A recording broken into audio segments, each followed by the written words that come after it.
Good morning, everyone, or good afternoon, or good evening, depending on where in the globe or on the globe you are. I'm Michael Biviano. Welcome to Life, Love and the Pursuit of Real Estate. And I'm interviewing my friend today, Richard Evans.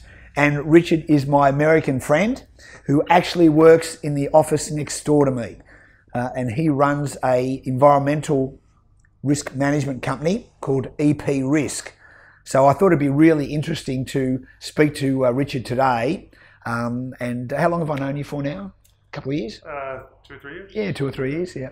And it's one of the things I wanted to cover in this interview was the ability to be able to transition from one country to another, from one job to another, and transition into a whole new lifestyle. So we're going to have a chat just as two good mates as we are, and hopefully you'll get something out of it. So I've learned a lot from Richard over the last few years.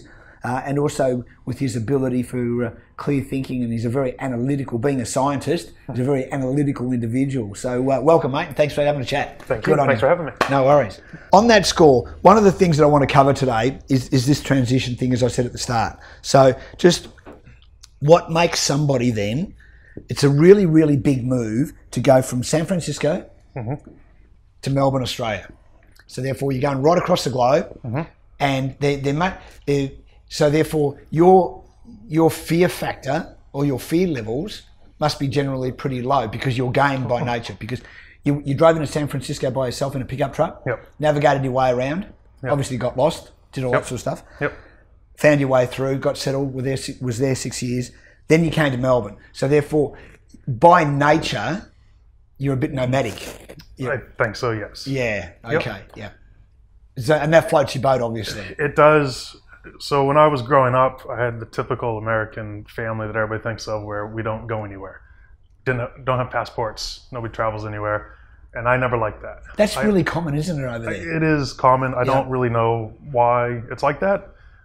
It's quite. The US is insular a bit, isn't it? A little bit. Yeah. Well, it depends on where you are. I think. I mean, once I moved to San Francisco, then I started traveling around the world a lot because that's what everybody did. Okay. But in New Hampshire, it just wasn't. It was almost discouraged. Yeah. So my parents didn't, I wanted to do it a little bit, and then they didn't really support me in that just because they weren't comfortable with it.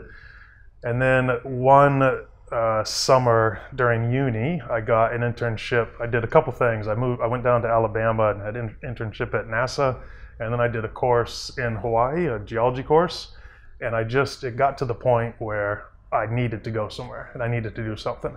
And so I just drove down to Alabama to do this internship. And I remember stopping, I had family in Tennessee, and I stopped there and had dinner with them. And I remember my cousin being surprised that I wasn't nervous to go down and do that. And I remember telling her, like, I am nervous, but I'm more nervous about not doing it. Like, I'm scared to do this, but so I don't want to not do it. You want to fill your adventure vial up? I guess so. Yeah, I want to go do things. And once I did that, then I've just always thought about that. So when I drove to San Francisco, I just thought, you just gotta do it. Just commit to it, and then once you're committed, then you can sort of figure out all the details and get there. Tell me, okay, all right.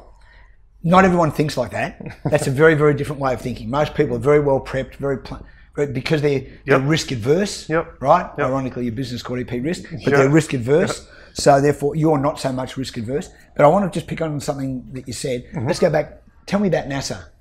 Okay. Working in that, because that'll intrigue heaps of people. Yeah. On that. So how long were you there, and what did you do? I was just there for a couple of weeks, and it was interesting, but it was not a very well. The program didn't really cater to what I knew. So they had me sort of coding, basically doing computer coding. So we had a satellite that we were looking at, and we were studying gamma ray bursts, which are these high energy events that happen. And we were just doing one experiment to find out if they're where they're located in the galaxy, basically. So but it was all still was it fully functional then? Yeah. Okay. But I was working with a guy who was great, and he helped me out a lot. But it was all computer coding, which I don't know how to do. Yeah. So it was a tough gig because I was out of my comfort zone, I guess. Okay. But it was interesting. I mean, it was pretty fun, and I got my name on a paper and all that stuff. That's good. Yeah. But then I went to Hawaii and did a course studying a volcano and hiking around a volcano, and that was more my speed. Good. Yeah. Okay. Yep.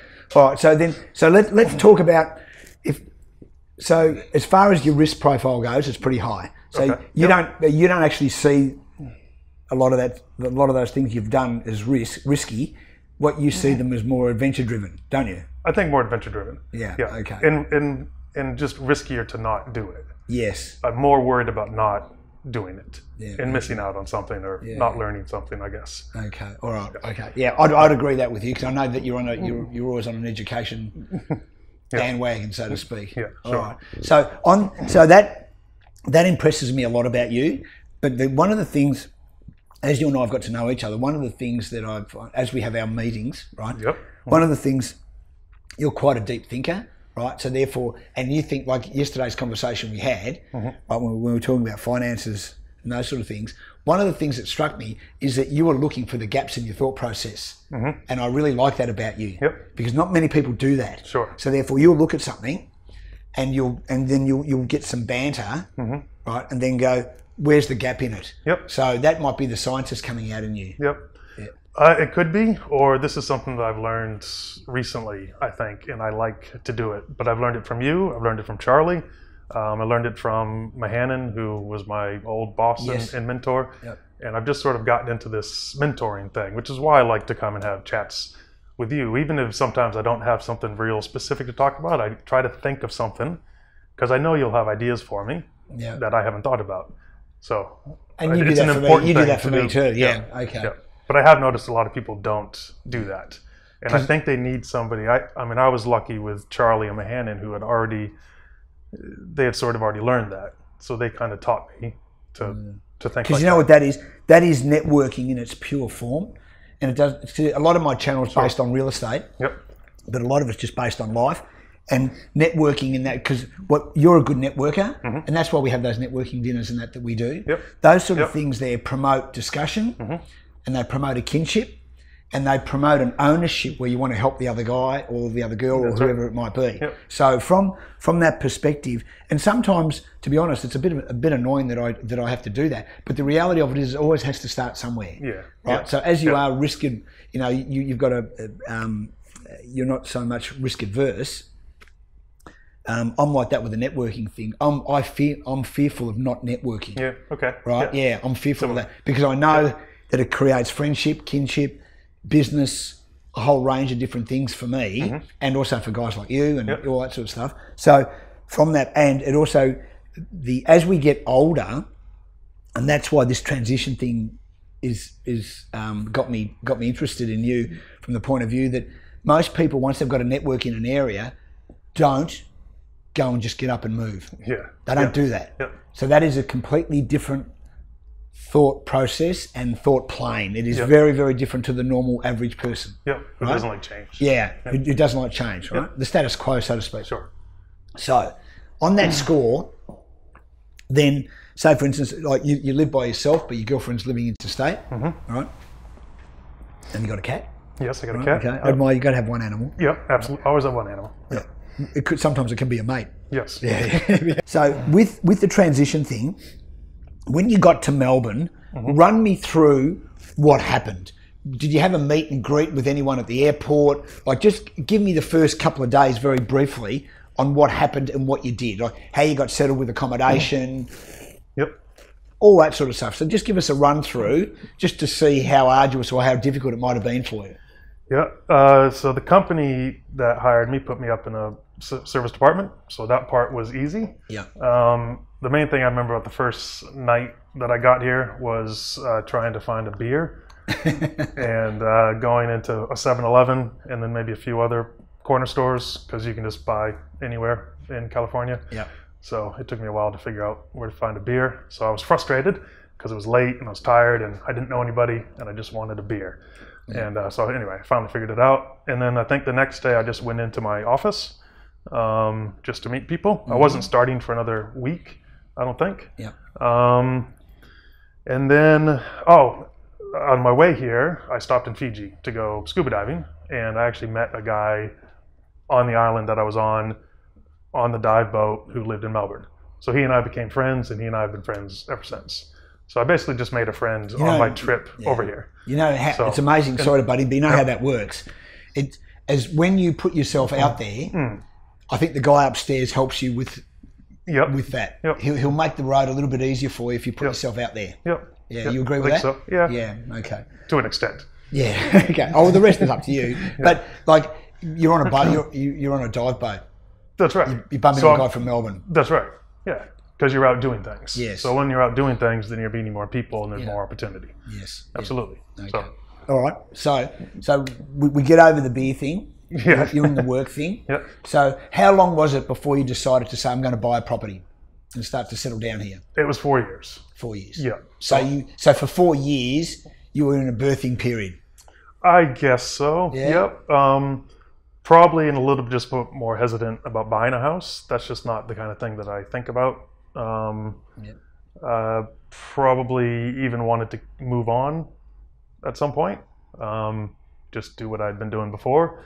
But I like Australia, so I don't really want to move. I can still travel around. Tell me the 3 things you like about this country. There's a lot that I like about this country. Just off the top of your head. I like the size. Yep. It's a lot smaller than what I'm used to, which is nice. I like the diversity. I came from a place that's diverse in San Francisco, but this just seems more diverse to me for some reason. And I just think that... Well, we embrace culture, I think, in some areas better than the US. I think so. Yeah, we sort of embrace it and promote it. Yep. Yeah, the US is great, and I love the US, but I've found in a lot of cases, quite a few states don't.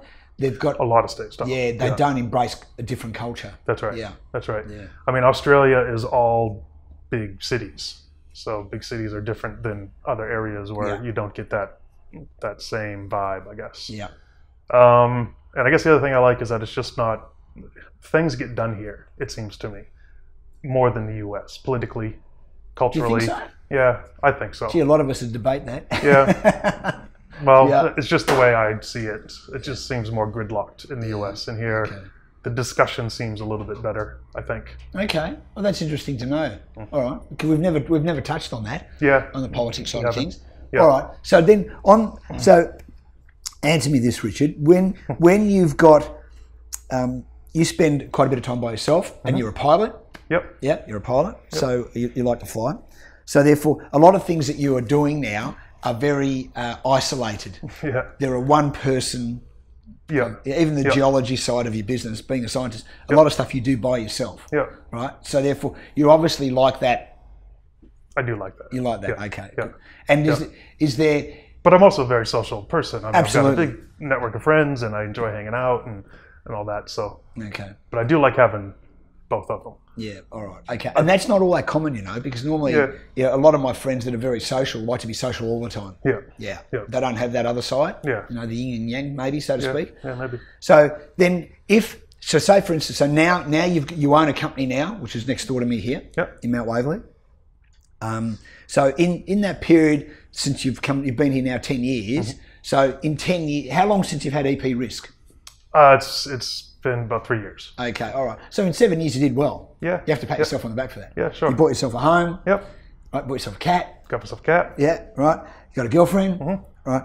And you got a business. Yep. All right. Now, let's talk a minute about goal-orientated behaviour. Sure. When you started the business, how long did it take you from the inception of the thought to actually starting the business? Well, the business was started by friends of mine about a few years before, and then expanded. So we worked together to expand it into Sydney and Melbourne. Right. So where have you got offices now? So Sydney, Melbourne, and Newcastle. And how long did that expansion take? So it was in Newcastle for 4 years. Right. So started in Newcastle. With just a couple people. Okay. Yeah. And then about 3 years ago, we opened offices in Sydney and Melbourne. So we just opened the offices and went from there. Okay. So now I've got 4 people here. Yeah. So. Okay, that's good. Yep. All right. So from that, and I'm still on the transition mode, but I want to get transition in with goal-orientated behaviour. Sure. So being an individual as such, for the want of a better term, but being, because you like a bit of isolation, and I sort of get that. I go through periods of that, but sometimes I don't need it at all, and sometimes I actually need it a lot. Sure. So just depending on what I've got on my plate. And I've always, I don't know whether you will agree with this, but I'm very much of the mentality, when I have an issue or a problem, I like downtime, and I generally won't think about that problem, but all of a sudden ideas to rectify that problem come into my head, and I find that's when I'm rested. But when I'm under pressure and I've got issues, if I don't remove myself out of the problem, I can't grow my business, I can't rectify a problem, all those sorts of things. Are you a little bit like that or not? I don't know. I don't know if I've thought about it to that extent. I don't think that I do. I think I work on the problem, probably. Right. Okay. I think what I like to do is work on a problem a little bit by myself, and then once I've got questions, go and try to get help elsewhere. As we said before, you want a bit of banter. Okay. Yeah. So I usually try to just maybe put it in a box, figure it out exactly what the boundaries of it are, figure out some questions, and then talk to the people who I think might have some insight. All right. Okay. Well, then we'll talk about just briefly when you did the work for me at Sunshine. Right. One of the things that impressed me most about you was your very service-orientated behaviour. Sure. And no matter who I spoke to in there, whether it was you or Kane or Ishmael, whatever, I got attention straight away. You were very service-orientated. I found that, quite frankly, very American of you. Okay. Right. Because out of the Americans I've dealt with, they were very service-orientated. And remembering that I dealt with environmental people prior to you, and I'd been frustrated, you know, no callbacks, all that sort of thing. So that, to be honest, you serviced me great, and that showed to me that you obviously love geology, right? Because we spoke about it quite a bit, and I've got no idea about it at all.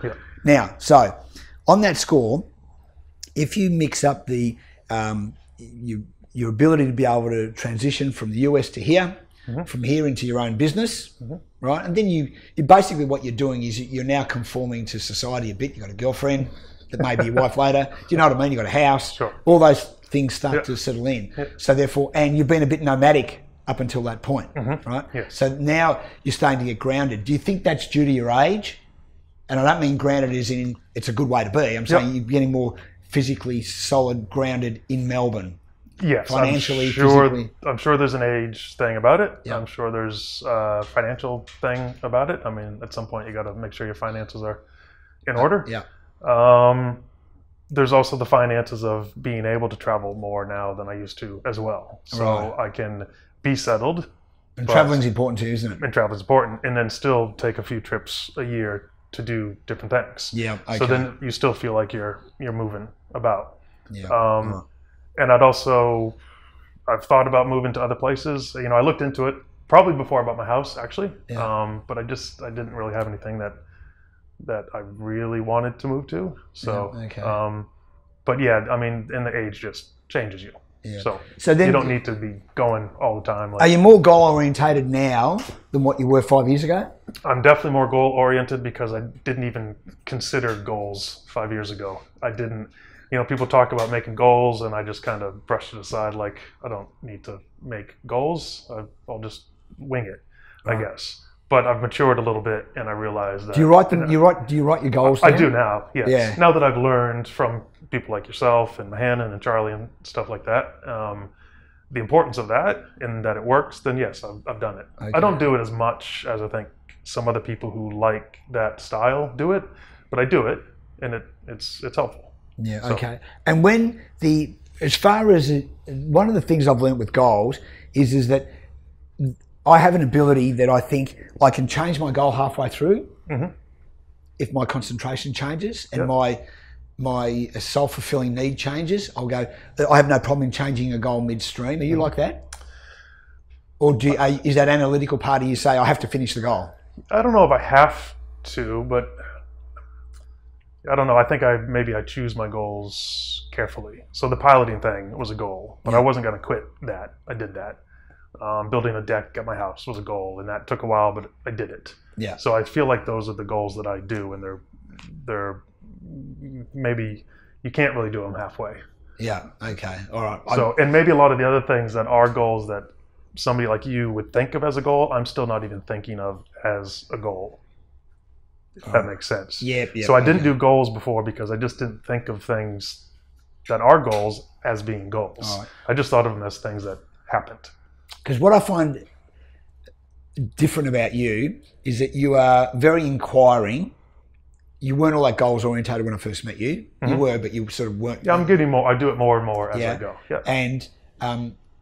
And obviously now your business is starting to build up. So what's happening is by you putting yourself out into the world, so to speak, things have come up and you've just taken the opportunities. Is that a fair assessment? Yes. Okay. So Absolutely. therefore, then maybe one of the things that we learned today also is the fact that when you put yourself out in the marketplace or on the planet or in the world, so to speak, things start to present themselves and then you have the ability to be able to choose. Yeah. Yeah. Whether I'm going to go down that track or whether I'm not going to go down that track. Yep. That's a good way to put it. All right. So therefore, on that score, the first thing is when you put yourself out there, opportunities come. Yes. Okay. So I think that's a really important point to know. And it's interesting because with our business here, Vince and I, when we started it, decided that we were going to be quite insular for a while and quiet. So for the first 10 years, we were buying property, developing property, doing all that sort of thing, but we were very low key. Once we got more out into the marketplace, more opportunities came up for us. So that's obviously the same for you. Yeah, exactly. Okay. All right. So when we spoke about, the three things that you really liked about this country, and you said there were many of them, tell me one or two things that you don't like about here that you think we could do better. It's a bit of a nanny state. Right. Yep. Which isn't a horrible thing, but what do you mean by that? Well, this is part of the U.S. Idea of personal freedom and being able to do anything you want, which has its upsides and its downsides, and there's upsides and downsides here, but a little bit of personal responsibility, I think, would help a little bit more instead of the government being responsible for protecting everybody. Yeah. Okay. But that's not a, I don't think that's an overly negative thing. I mean, overall, I think the way the government works here is really good. Okay. And I've got to tell you, I don't hear that a lot. Yeah. Right. So, and I'm talking to a lot of business people, and it's actually quite nice to hear that. I think our system is pretty good. It's flawed in some areas. I think it is. But like all systems, it's generally flawed by the individual running them. Exactly. Yeah. Yeah. And everybody's going to have the things that they like a little bit more and dislike a little bit, but there's nothing here that I think is completely out of whack. Yeah. So, okay. All right. So therefore, all right. Well then, okay. And all the other things that I don't like about Australia, I don't even remember what they are anymore. I was talking to somebody about it recently, and they were bringing up things that I used to complain about, and I don't even remember complaining about them. Right. So all they were little cultural things, which you can either choose to have a problem with, or you can choose to. Or it's like getting a beer from 7-Eleven. You can do that anywhere in the US. That's right. The John and Ross on 3AW have been in Kentucky. Well, you can get a beer from a chemist in Kentucky. Yes. Right? They were laughing about that because you can't do that here. Yeah. You can do it in California too. Right. Yeah, fantastic. You can get anything at the chemist. Yeah. So on that score, I understand those cultural differences. Yeah. In relation to, do you think that Australia is hampered by its population because we're not big enough? I think it causes some issues, but I think it's more of a positive. You do? Okay. Yeah. All right. Because there's so much room to grow, and I think America grew too early. I think we're in a better position now, just technologically, to start growing. That's an interesting way because most Americans think different. They think the fact that you guys started a long, long time ago, well before us, that you got the advantage on us. Yeah. Yeah. That's how they think. I know. Yeah. Okay. Yeah. The other thing too is that you are always on an education curve, aren't you? You're always learning something. Yes. Yes. So you like to study. Yes. Yes. That's in your nature. Mm-hmm. All right. So therefore, that's the second thing I get out of this. Because no matter what age you are, right, that's the most important thing. You're 42. I'm 55. Yeah. I've got to tell you, I'm still every day reading stuff, looking stuff up on the internet. I'm a real fan of Google. Yeah. Right? I like looking up stuff. And it bothers me when people talk about being bored. How could you ever be bored? There's so much stuff to do. Yeah, okay, good. Oh, and see, now that's a very different way of looking at life. because not many people, I don't hear that a lot either. You know, some people will sit and watch. When they tell me, I've got a mate of mine who I dearly love, told me the other day that he sat down and watched 10 episodes of a particular series the other day. Yeah. I went, God, the first thing I thought of is I might have watched 2 or 3, and then I would have to get up and do something to make myself feel productive. Yeah, exactly. And as much as I enjoyed doing that, unless I'd broken my leg or my arm or something, I wouldn't sit watching 10 episodes. Are you like that? Yeah. No, yeah, exactly. I couldn't do that. A few of them, but... Yeah, I'd have to, because I'm on the learning curve. So, and that's the third thing. So the third thing is you need to keep educating yourself all the time. And sometimes what I find, Richard, is that it's the joy in actually learning and then able to depart that information onto somebody else, even if I've never ever used it myself. Yeah. Yeah, do you find that? Yep, because you and I have a lot of talks along that line. Yep. All right, okay. Yep. So from a transition point of view, that's probably just in your makeup genetically, or whatever it might be, that you are able to transition from one country to another, right? From one job to another, and be a little bit nomadic in the thought process. You'll put yourself out there and make yourself vulnerable, but you don't see it as vulnerability. You see it as filling up the adventure vial. Yeah, exactly. So it's a very different perception, isn't it? It's a very different way of looking at it. Yeah, okay. All right. And I would say that the thing to do is to not worry about the risk. Yeah. So decide you're going to do it, and then figure out how you're going to do it. Do it. Instead of worrying about all the risk, and then you can find all different reasons to not do something. But if you just commit to it first, then you can figure out the problems, and you can usually overcome them. Yeah, I like that. And I've read that, and I'm not sure who it was, whether it was Elon Musk or one of those guys. They said what we do is we figure out what we want, then we worry about how we're going to get it. Yeah, okay. Yeah, and that's what we're talking about. Yeah. And maybe we'll end it on that, John. I want to thank Richard very much for talking, and I think the lesson here at the end is this, is figure out what you want, then figure out how you're going to get it. Thanks again, Richard. Thanks, Michael. Good on you. Thanks. Thanks, John. Well done.